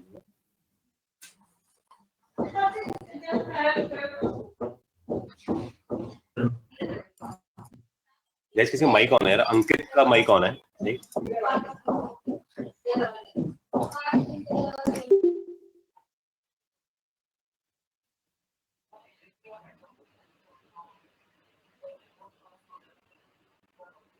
हाँ जी, तो हम लोगों ने देखो यहाँ ऐसे बना लिया ना, तो a कॉमा बी और फिर a प्लस बी अगर हमने यहाँ लिखा तो रिटर्न a प्लस बी वाला काम हो गया यहाँ पर, ठीक है। तो रिटर्न लिखना ऑप्शनल हो गया हम लोगों के लिए, ये आपको बात देती हूँ, return is entirely option right now. हाँ जी, यहाँ तक क्लियर है, आगे बढ़ो उससे। तो ये हमें समझ आया कि this is a way out to create an arrow functions, so that's a shorthand way, ठीक है। And because this syntax contain this arrow word, that's why it is called arrow functions.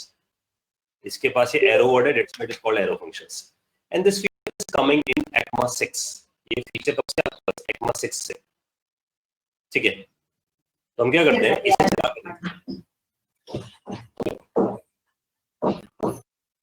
Hello यार अंकित शर्मा बार बार mic क्यों on कर रहे हो?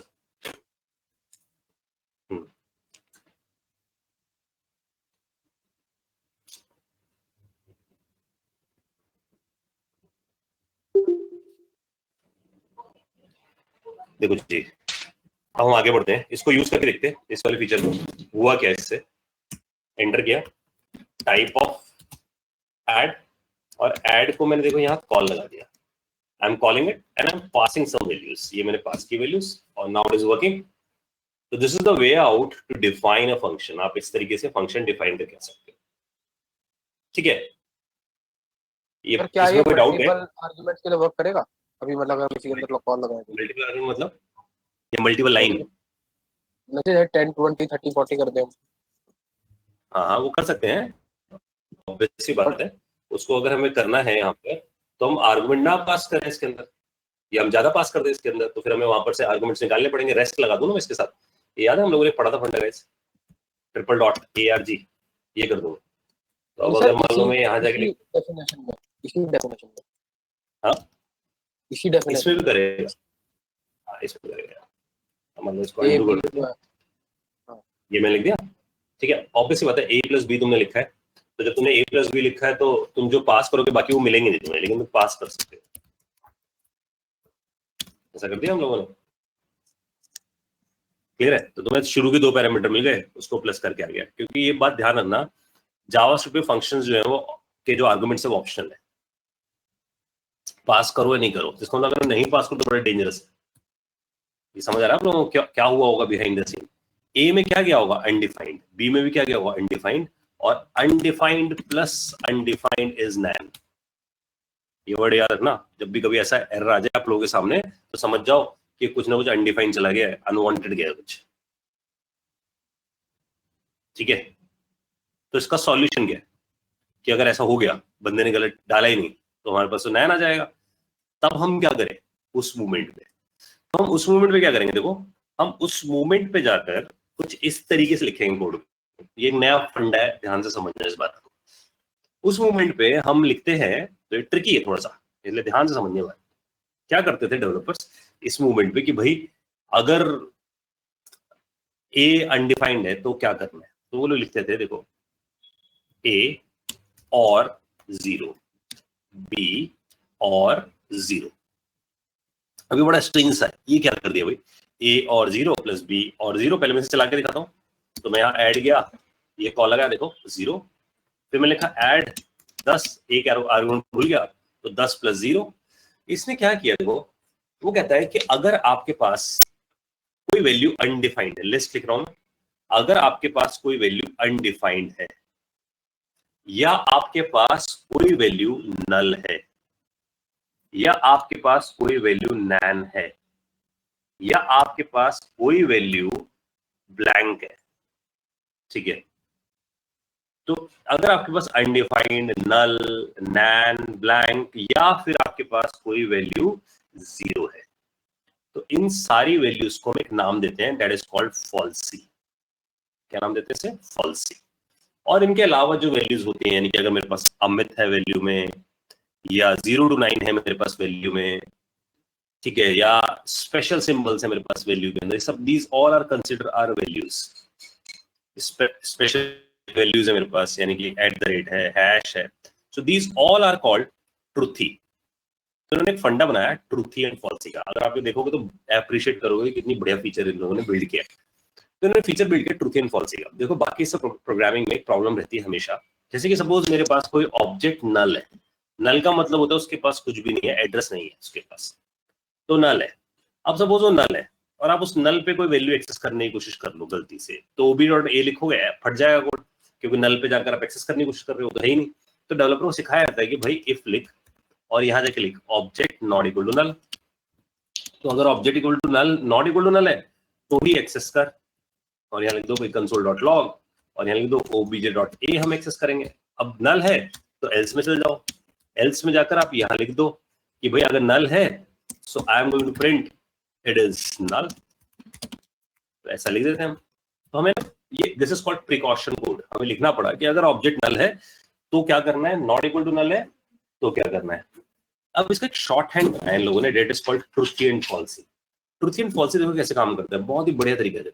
वो कहता है इफ ओबीजे लिख दो बस, आप सिर्फ इफ ओबीजे। कहता है अगर ओबीजे नल नहीं है, ध्यान समझना ये नॉट इक्वल टू नल के बराबर है, अगर ओबीजे नल नहीं है तो मैं यहाँ छाप दूंगा console.log I am not null, ठीक है। और एल्स अगर ये मेरे पास नल है तो मैं ये कर दूंगा आई एम नल, ठीक है।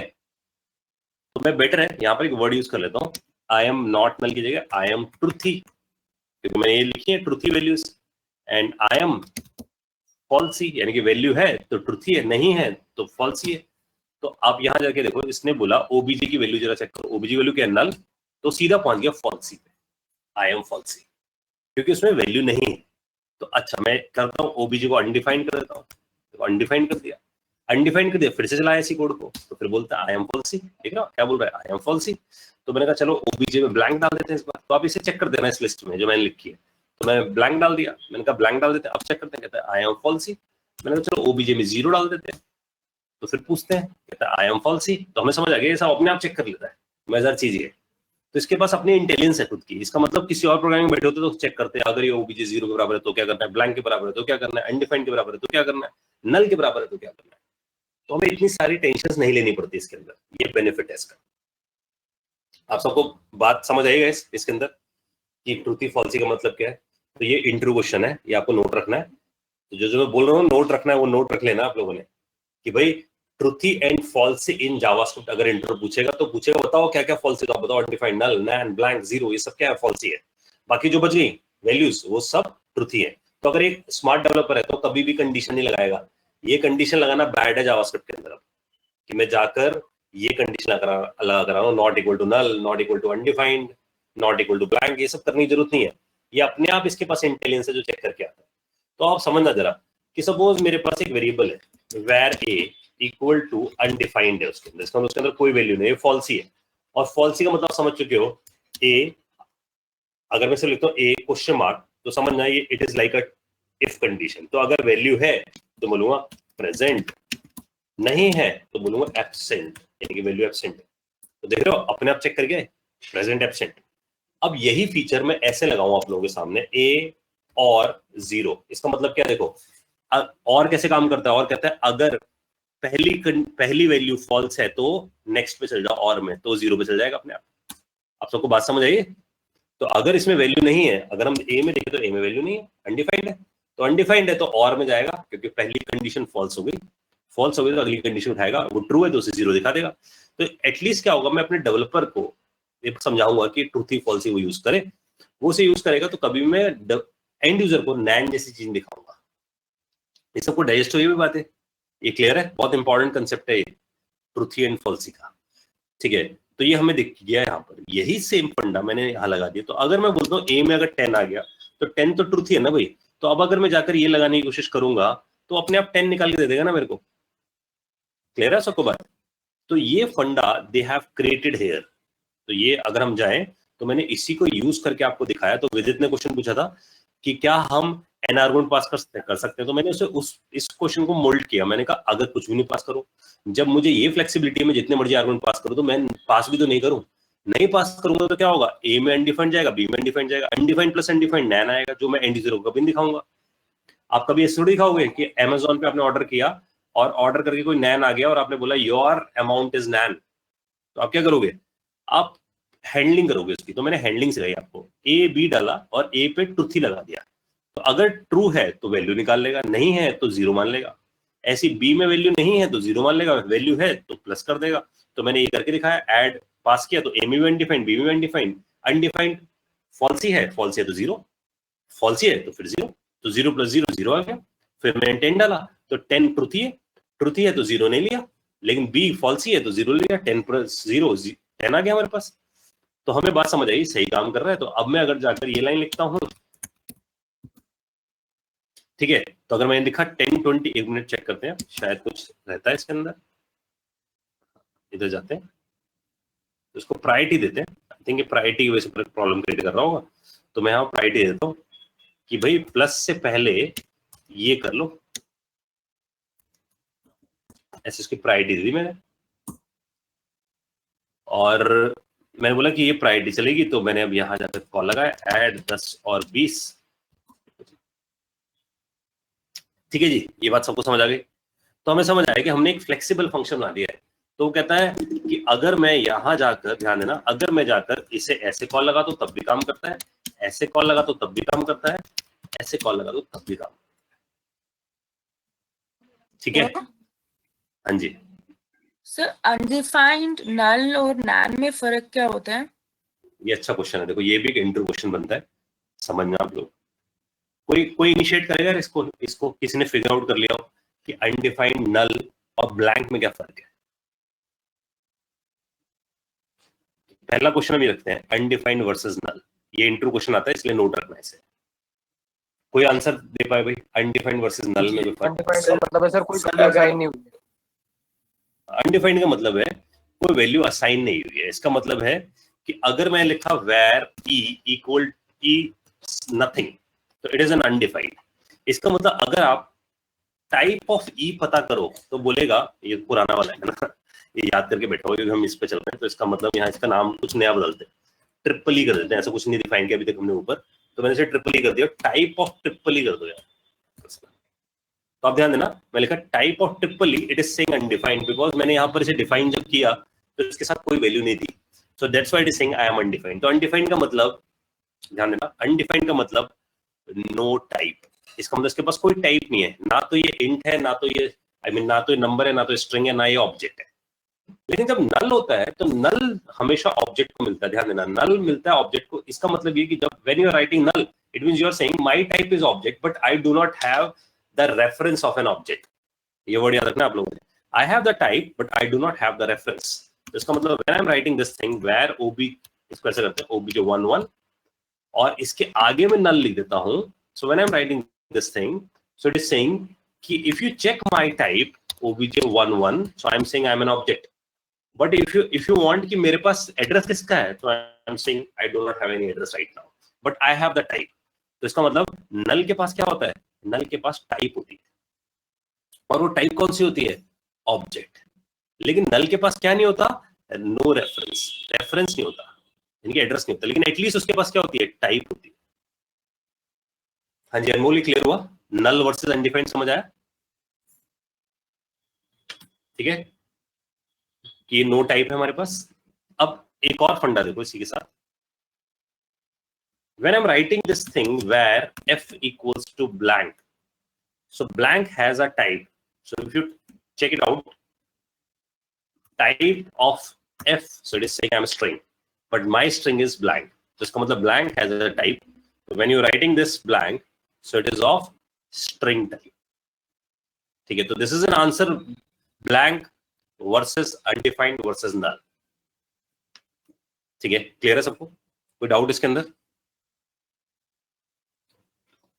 ठीक है, it is also an interview question.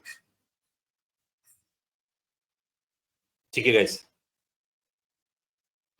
आगे बढ़े से।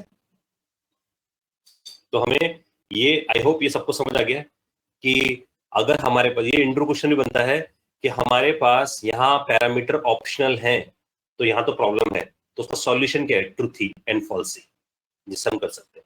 लेकिन ये पेन है ना डेवलपर्स का, जानते थे ये समझो किसी डेवलपर ने निकाली हुई अप्रोच जिसको ट्रूथी फॉल्सी पता होगा, उसने दिमाग लगाया और ये अप्रोच क्रिएट कर दी। अब फंडामेंटली रूल ये है कि ये जो हमने अप्रोच क्रिएट करी है, इस जगह जो हमारे पास क्रिएट होकर आई है वाली अप्रोच, इसका एक शॉर्ट फॉर्म निकाला गया। शॉर्ट फॉर्म बहुत ही जबरदस्त है, देखिए। तो हम यहाँ जाते हैं, इसी शॉर्ट फॉर्म को मैं लिखता हूँ आपके सामने, ये क्योंकि बड़ा पेनफुल था। अगर आप देखो तो ये बात वही, अगर आप किसी अपने फ्रेंड से पूछो जो जावास्क्रिप्ट जानता हो, अगर आप उसे ये वाला क्वेश्चन रख दो तो जिसको ट्रूथी फॉल्सी पता होगा वही इसका आंसर दे पाएगा। इसलिए उन्हें पता था कि मार्केट में बहुत कम लोग जानते होंगे इस बात को, तो बेटर है कि हम इसका ना फीचर क्रिएट करते हैं। तो इस फीचर को ऐसे क्रिएट किया, देखो कुछ इस तरीके से, दे हैव क्रिएटेड समथिंग, कहते हैं कि मेरे डेवलपर सिर्फ यही लिख कर आए A+B, लेकिन यहां हम एक फीचर दे दें ऐसा, ठीक है। दिस इज कॉल्ड, इस फीचर को हम बोलते हैं, this is called default values of arguments. तो हमने आर्गुमेंट्स की क्या बना दिया, डिफॉल्ट वैल्यूज बना दी, and this feature is again on ECMA 6। ये फीचर भी कब आया है, ECMA 6 में आया, यानी कि 2015 में आया। तो जो मैंने आपको वाला फीचर दिखाया है, दैट इज 2015 से पहले भी अगर आपको लिखना हो तो कैसे लिखोगे, ठीक है। तो ये फीचर बना दिया और इससे आसान हो गई लाइफ लोगों की। अब उन्हें ट्रूथी फॉल्सी पे नहीं खेलना पड़ता बिकॉज ऑफ दिस फीचर। तो हम यहाँ जाते हैं, यहाँ जाके एंटर करते हैं, अब ऐड को चलाते हैं, कोई आर्गुमेंट नहीं पास करते, इट इज वर्किंग। इसके अंदर आर्गुमेंट पास करते हैं, स्टिल इट इज वर्किंग, दोनों आर्गुमेंट पास करते हैं, स्टिल इट इज वर्किंग, ठीक है। So they have created this feature that is called default values. तो डिफॉल्ट पैरामीटर्स मिल गए हैं हमें, तो हम इसको यूज कर सकते हैं, दिस फ्रॉम द ECMA 6। हाँ जी, ठीक है। और जो मैं बोलता रहा हूँ ना ECMA 6, उसकी भी लिस्ट मेंटेन करते चलना कि ECMA 6 में कितने फीचर सीख लिए। तो कई बार जब आप इंटर्नशिप के लिए जाओगे, कोई आपसे यही पूछेगा, tell me 5 features of ECMA 6, ठीक है, इसलिए आपको बताओ सर। जी। तो इसमें जो डिफॉल्ट आर्गुमेंट्स होते हैं वो राइट से ही करने होते हैं जैसे बाकी लैंग्वेजेस में होता है, कि किसी में भी कर सकते हैं? वैसे बिल्कुल आपको वही आर्गुमेंट स्पेसिफाई करने पड़ेंगे। जैसे पहला आर्गुमेंट दिया तो पहला इज कंसिडर एज 0, फिर दूसरा आपने दिया तो दूसरा is consider as for b, ठीक है। ऐसे आपको असाइन करते हैं। नहीं सर, मैं ये कह रहा हूँ कि जैसे हमने जो डिफॉल्ट आर्गुमेंट्स डिफाइनिंग में दिए हैं, जब जो var at equal to a, हाँ सर, इसमें वो होता था ना कि राइट से जो आर्गुमेंट्स होते थे सिर्फ उनकी डिफॉल्ट वैल्यूज होती थी सी वगैरह में। नहीं, यहाँ पर हम किसी की भी दे सकते हैं, लेकिन कॉलिंग के टाइम पे बोल रहा हूँ, कॉलिंग के टाइम पे आपको ध्यान रखना पड़ेगा कि अगर आप पहला दोगे तो पहला is considered as one argument, दूसरा छोड़ दोगे तो दूसरा मिसिंग हो जाएगा। आप यहाँ किसी भी तरीके से बिल्ड करके तो देखो मैं बना कर दिखाता हूँ, where sum equals to a, b, c, d। अब मुझे लगा d की ही डिफॉल्ट वैल्यू रखनी है और b की डिफॉल्ट वैल्यू रखनी है, दैट्स इट, ठीक है। अब आप यहाँ जाके कर दो, इसका मतलब 2 की डिफॉल्ट वैल्यू 2 की नहीं है। तो अब आप अगर जाते हो यहाँ पर, तो सपोज मैं यहाँ जाकर ऐसा स्पेसिफाई करके आता हूँ कि भाई मैंने सम लिखा और a की वैल्यू तो स्पेसिफाई कर दी, a की स्पेसिफाई कर दी 1000, b की स्पेसिफाई कर दी 2000, c की स्पेसिफाई कर दी 333, तो 4 की अपने आप चली गई, ठीक है। तो 3000 कर देता हूँ, बेटर है, समझ आ जाएगा, ठीक है। d की अपने आप चली गई, क्लियर है बात। तो अब अगर मैं जाकर इसके अंदर जाकर ऐसा स्पेसिफाई करके आ जाता हूँ, c की भी मेरे पास कोई वैल्यू है, तो अब मैं जाकर सिर्फ सम में पहली वैल्यू देकर आ जाता हूँ बस, ठीक है, बाकी वो अपने आप कंसिडर कर लेगा। हाँ जी, बात समझ आ रही है सबको। तो आप वैल्यू कहीं पे दे सकते हो, लेकिन कॉलिंग के टाइम बड़ा ध्यान रखना पड़ेगा। तो अगर आपने चौथे पे दिया है तो आपको 4 तक पहुंचा तो बाकी तक की वैल्यू देकर आनी पड़ेगी, मिस नहीं करोगे आप किसी की वैल्यू। क्लियर होगी बात आप लोगों को, ये दैट्स अ डिफॉल्ट आर्गुमेंट। इसी में एक बात और कि अगर हमारे पास कोई फंक्शन ऐसा हो इसमें मल्टीपल, जैसे हम वापस ऐड पे जाते हैं अपने, अगर हमारे पास मल्टीपल लाइन का कोड हो तो ब्रैकेट हम लगा सकते हैं, लेकिन जैसे ही हम ब्रैकेट लगाते हैं तो रिटर्न स्टेटमेंट अपने आप बंद हो जाती है, यानी कि जो बाय डिफॉल्ट रिटर्न था वो हमें लिखना पड़ता है। तो अब रिटर्न लिखना कंपलसरी हो जाता है, and then you will write console.log, multiple line लिखना है हमें, तो आई एम ए और ए की वैल्यू एंड बी, तो बी की वैल्यू। तो इसका मतलब हमें समझना चाहिए कि जब हम मल्टी लाइन का बनाएंगे कर्ली ब्रैकेट लगाना कंपलसरी हो जाएगा और रिटर्न लिखना भी कंपलसरी हो जाएगा आपके पास। ठीक है, now this add is created. अब आप यहां जाके पास कर दो। क्लियर होगी बात आप लोगों को? एरो फंक्शन समझ आ गया सबको कि एरो फंक्शन कैसे काम कर रहे हैं यहाँ पर?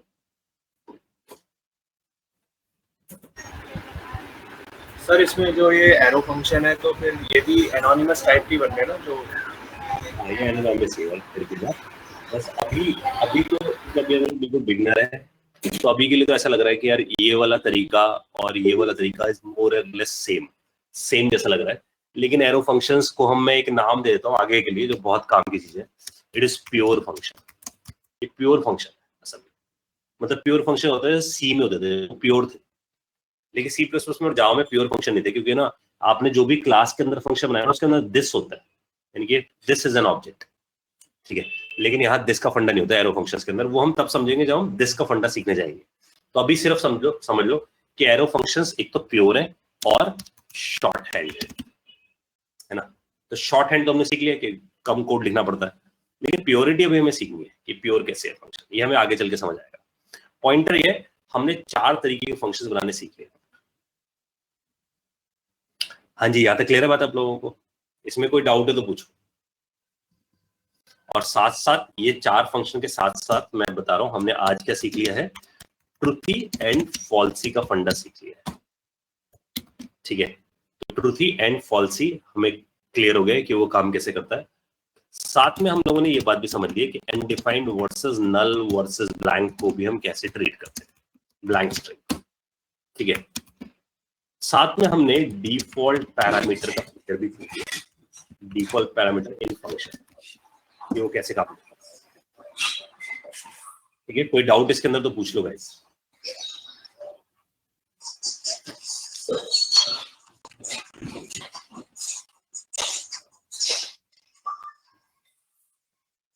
सर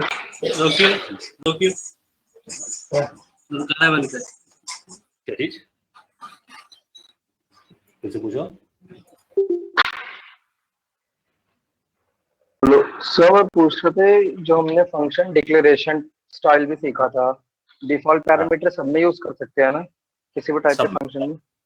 सब इसका कोई एरो के साथ नहीं है, किसी में भी लगा दो आप डिफॉल्ट। ओके सर, ठीक है, किसी में भी लगा दो ट्रुथी फॉल्सी, सब में अलाउड है। हाँ जी, यहाँ तक क्लियर होगी बात आप लोगों को? अब मैं कुछ आगे का टास्क दे रहा हूँ गाइस, जो हमें पहले से तैयार करके रखना है। तो आपको अगली क्लास में आने से पहले अपनी मशीन पे VS कोड इंस्टॉल करके रखना है, क्योंकि अगली क्लास में हम यहाँ कोड लिखने के बजाय यहाँ लिखेंगे, क्योंकि हम अपनी एप्लीकेशन बनाना शुरू कर देंगे। तो VS कोड आपके पास होना चाहिए। क्या क्या करना है उसके लिए, वो स्टेप्स नोट कर लो। तो आपको गूगल पे जाना है और यहाँ से डाउनलोड करना है VS कोड। सब लोग जानते हो इसे, VS कोड को? VS कोड पता है आप लोगों को या पहली बार सुन रहे हो? ठीक है, किसी को नहीं पता वो पूछ लें। जो VS कोड है हमारे पास, ये बेसिकली एक कोड एडिटर है। ठीक है, it is a code editor. तो कोई भी इसमें ना रहे कि इट इज एन IDE। तो ये कोड एडिटर है, it is not IDE। IDE होता है इंटीग्रेटेड डेवलपमेंट एनवायरनमेंट। जैसे कि मेरी मशीन पे इक्लिप्स है, अगर मैं इक्लिप्स को खोलता हूं आपके सामने, दैट्स एन IDE। ठीक है, तो IDE नहीं है, it's a simple code editor. ठीक है, that's why I am using, it's very simple, very basic और बहुत बढ़िया लिखनी है। तो कोड एडिटर में हमारे पास चॉइसेस है। आप यूज कर सकते हो एटम को, आप इस पे भी जा सकते हो। आप यूज कर सकते हो ब्रैकेट्स को, आप इस पे भी जा सकते हो। आप यूज कर सकते हो सबलाइन टेक्स्ट को। अगर मैं इसे बता रहा हूं आपको VS कोड को, तो किसी वजह से बता रहा हूं, कुछ बेनिफिट है। VS कोड माइक्रोसॉफ्ट ने बिल्ड किया है और माइक्रोसॉफ्ट ने इसे ओपन सोर्स कर दिया है। ये बहुत बड़ी बात है, माइक्रोसॉफ्ट ओपन सोर्स करता नहीं चीजों को, तो इसे ओपन सोर्स कर दिया है। और ऊपर से ओपन सोर्स होने के बाद माइक्रोसॉफ्ट की चीजें चलती नहीं है, तो पॉपुलर भी हो गई है। ठीक है, तो पॉपुलर भी है, तो बड़ी सारी चीजों का कॉम्बिनेशन है। तो माइक्रोसॉफ्ट का ओपन सोर्स भी है, प्लस पॉपुलर है, बहुत ज्यादा पॉपुलर। और प्लस एक सबसे बड़ा फायदा है, बहुत फास्ट है। ठीक है, तो इसके कंपटीशन में इसके आसपास है कौन? ठीक है, तो फास्ट तो है। एक और फीचर डाल रहा हूं, बहुत बढ़िया प्लग एंड प्ले है। मतलब बहुत सारे फीचर जो इसके अंदर नहीं है वो प्लग कर सकते हैं, इसलिए नंबर 1 चॉइस इस टाइम VS कोड। नंबर 2 की बात करूं तो एटम है, जो इसके बिल्कुल आसपास है। जो काम आप VS कोड से कर सकते हो वही आप एटम से कर सकते हो। सिस्को यूज कर रहा है इसे सबसे ज्यादा, एटम को।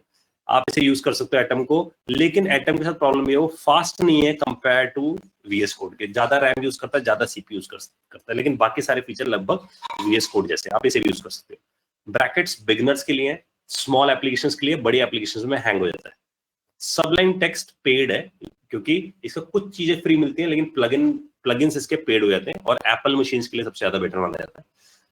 तो लेकिन इसलिए मैं बोल रहा हूँ कि पेड आ जाता है, सेमी ओपन सोर्स है, it is not full open source, it is a completely VS code is a completely open source. तो आप जाओ और यहां से डाउनलोड करो। डाउनलोड करके विंडोज वर्जन अगर आप यूज करो तो विंडो वर्जन, मैक यूज कर रहे हो या लिनक्स यूज कर रहे हो तो आप उसके हिसाब से डाउनलोड करोगे, 32 बिट या 64 बिट के हिसाब से। वंस इट इज डाउनलोडेड, इसे जाकर ओपन करके रखना है आप लोगों ने। ओपन करके आप लोगों को कुछ चीजें करनी है गाइस। वो क्या क्या चीजें आपको ध्यान देना है कि when it is get open, तो यहां ऐसे इस जगह, इसका एक बार कलर चेंज कर देता हूं, इस जगह आपको ये दिखेगा ये option, this is called extension.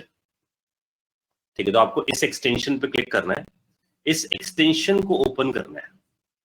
ठीक है, ये एक्सटेंशन हो गया आपके पास, इसे ओपन करना है। इस एक्सटेंशंस के अंदर से कुछ एक्सटेंशंस डाउनलोड करके रखनी है पहले से ही। ठीक है, वो मैं लिख रहा हूं यहाँ पर, वो आप पहले से डाउनलोड करके रखोगे। तो एक्सटेंशन में हमें डाउनलोड करके रखना है VS कोड आइकन्स, ये आपके पास होने चाहिए पहले से। दूसरा, लाइट सर्वर, ये लाइव सर्वर बोलते हैं।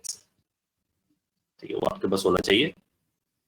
और क्या चाहिए हमें, तो VS कोड आइकन्स चाहिए, और एक थीम डाउनलोड कर लो इसके अंदर। और थीम में आप यूज कर सकते हो कोबाल्ट 2, ये आपको नोट रखनी है। ये तीन चीज आपको डाउनलोड करनी है। कैसे होगी डाउनलोड, मैं आपको दिखा रहा हूँ। देखो, डाउनलोड करने के लिए करना है, इस पे क्लिक करना है। जैसे आप इस पे क्लिक करोगे, सर्चिंग का एक ऑप्शन खुलेगा। अब आपको यहां से जाकर डाउनलोड कर लेना है। जैसे कि मैं डाउनलोड करना चाहता हूँ VS कोड आइकन्स, तो मैंने यहाँ पर टाइप कर दिया VS कोड आइकन्स, ये आपके पास आ गया। और यहाँ अगर आप देखोगे तो यहाँ पर आप लोगों के केस में इंस्टॉल का बटन आएगा, मेरे पास नहीं आ रहा, इसका मतलब मैंने ऑलरेडी इंस्टॉल कर रखा है। इस पे इंस्टॉल कर दूंगा VS कोड आइकन्स को। क्या फायदा होगा पता चलेगा अभी थोड़ी देर में। फिर हमें चाहिए लाइव सर्वर, ये वाला लाइव सर्वर का फीचर। तो आप यहाँ जाओ और यहाँ से डाल दो लाइव सर्वर। इसका मतलब कि हमारी एप्लीकेशन एटलीस्ट सर्वर पे चलेगी। तो ये भी आप देखो, इंस्टॉल का बटन नहीं आ रहा है, इसका मतलब मैंने इसे भी इंस्टॉल करके बैठा हूँ पहले से। आप इसे भी इंस्टॉल करके रखोगे। फिर बात आती है थीम की। थीम जो मैं यूज कर रहा हूँ कोबाल्ट 2 है। ये जो ब्लू कलर की आपको पूरी थीम दिख रही है, वो भी मैं इंस्टॉल करके बैठा हूँ। वेस्ट बॉस ने इसे बिल्ड किया, आप इसे भी इंस्टॉल कर लो। ये 3 मिनिमम बेयर मिनिमम चीज आप इंस्टॉल कर लो। इस थीम का फायदा ये होगा, ये बैटरी कम यूज करेगी आपकी मशीन की, क्योंकि डार्क थीम है। ठीक है, तो आप इसे यूज कर सकते हो। फिर हम कोड इसके अंदर करेंगे, तो आपको ये सब चीजें पहले से इंस्टॉल करके रखनी है। VS कोड आइकन्स का फायदा होगा, आप देख रहे हो हर चीज का आइकन आ रहा है मेरे पास, हर चीज का एक अलग अलग तरीके से आइकन है। अगर आप इसे इंस्टॉल नहीं करोगे तो सारे आइकन एक जैसे दिखेंगे, कंफ्यूज हो जाओगे कि चल के कि कौन सी फाइल HTML है, कौन सी फाइल जावास्क्रिप्ट है, कौन सा फोल्डर है। इसलिए अलग अलग आइकन्स देने के लिए जो भी आइकन होंगे उन्हें आप इस तरीके से इंटीग्रेट करोगे। देखो, यहाँ मेरे पास कोड नाम का एक फोल्डर आ रहा है, आप लोगों के पास फाइल नाम का फोल्डर आएगा। फिर से बोल रहा हूँ, आपके पास फाइल नाम का फोल्डर होगा, मेरे पास कोड नाम का फोल्डर है। उसके अंदर प्रेफरेंसेस होगा और उसके अंदर फाइल आइकन थीम होगी। और file icon theme VS code icons आप चूज करोगे इंस्टॉल होने के बाद, तो आप VS कोड आइकन्स को यूज कर पाओगे।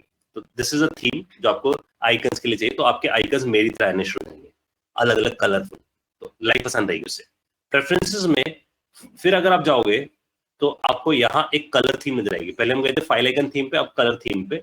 और कलर थीम में मैंने कोबाल्ट 2 चूज कर रखी है, आप भी कोबाल्ट 2 चूज कर लोगे। डार्क थीम है, बैटरी सेवर है और आइस पे इफेक्ट नहीं डालती, इसलिए कोबाल्ट 2 आप इसे यूज कर सकते हो। ये आपके ऊपर है, आपका पर्सनल प्रेफरेंस है, आप कौन सी थीम यूज करना चाहते हो।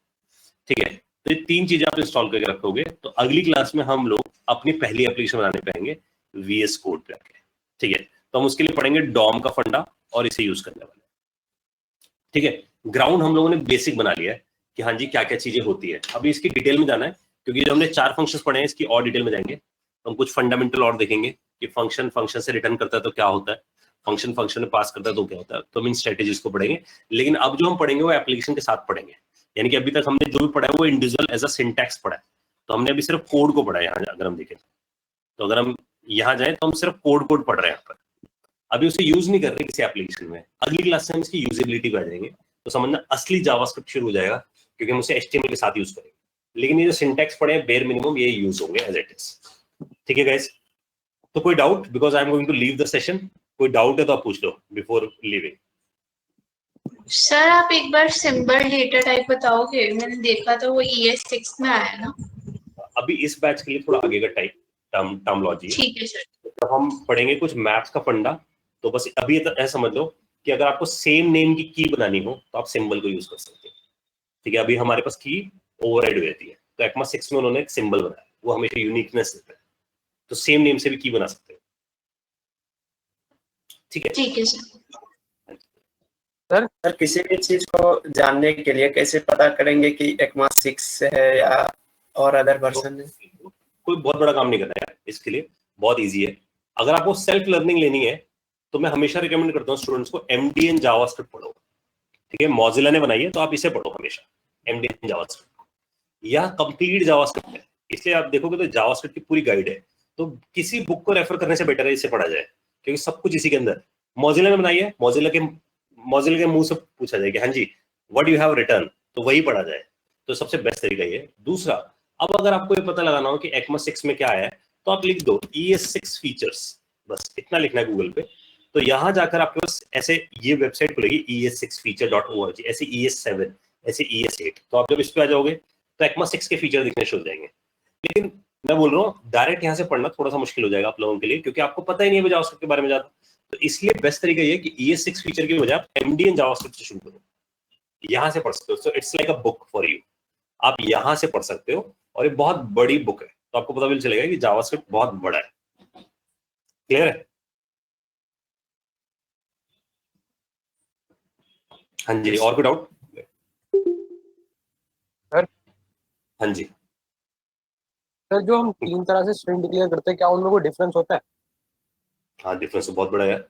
अगर हम बैकटिक से करते हैं तो हमने देखा था ना, मल्टी लाइन स्ट्रिंग आती है और डायनेमिक बना सकते हैं, डॉलर करली वो ब्रैकेट तो मतलब एक तरह से फंक्शनैलिटी हो गई ना, अंदर तो मेमोरी difference वाइज ही कोई इफेक्ट पड़ता हो या फिर कुछ और इफेक्ट पड़ता हो, क्योंकि सर आपने एक बार वो कराया था JSON.parse उल्टा करने के लिए, सर उसमें उसमें हमें 2 तरीके के यूज करने पड़ेंगे ना, मतलब एक बाहर वाली जो स्ट्रिंग होगी उसको अलग रखना पड़ेगा, और अंदर की जो कीज होंगी उनकी स्ट्रिंग को अलग रखना पड़ेगा।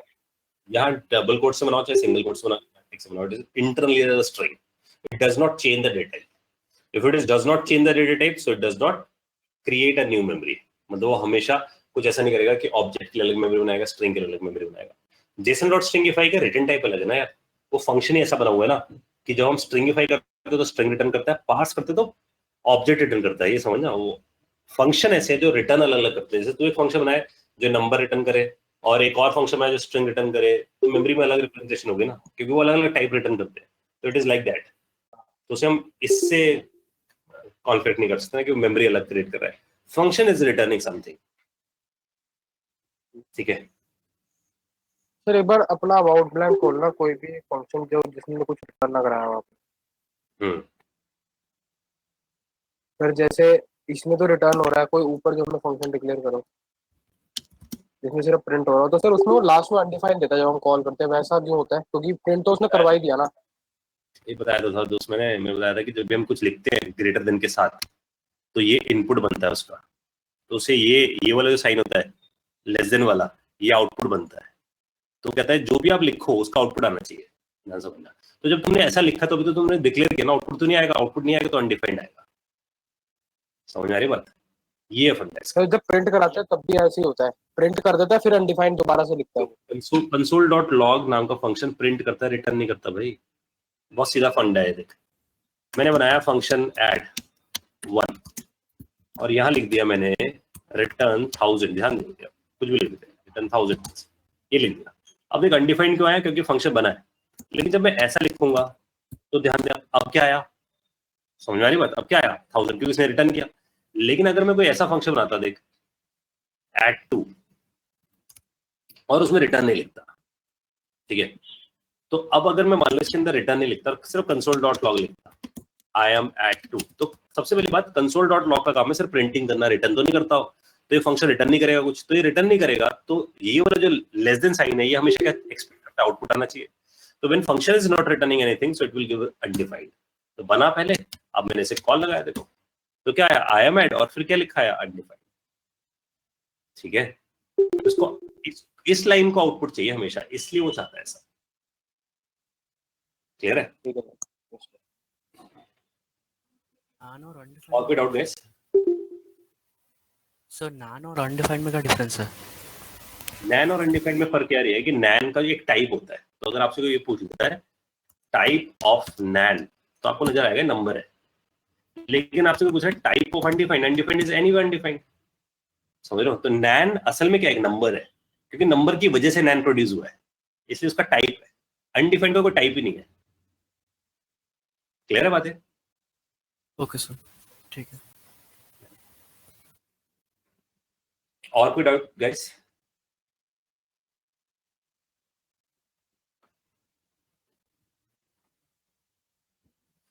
चलो गाइस, फिर मैं वाइंड अप कर रहा हूँ session, and we will meet in the next session. ये कोड में गिट पे डाल दूंगा।